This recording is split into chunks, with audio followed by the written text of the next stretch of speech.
Grace door assembly. Cut the profile and filling according to the project using the calculation table.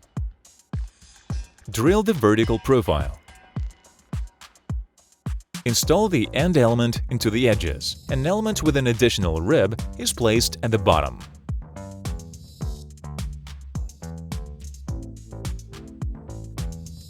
Place the appropriate gasket on the door filling, 4 mm or 8 mm thick.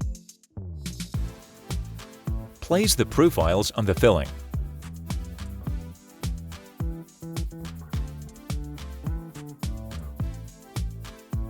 Fix the vertical profile to the frames with 4x30 self-tapping screws.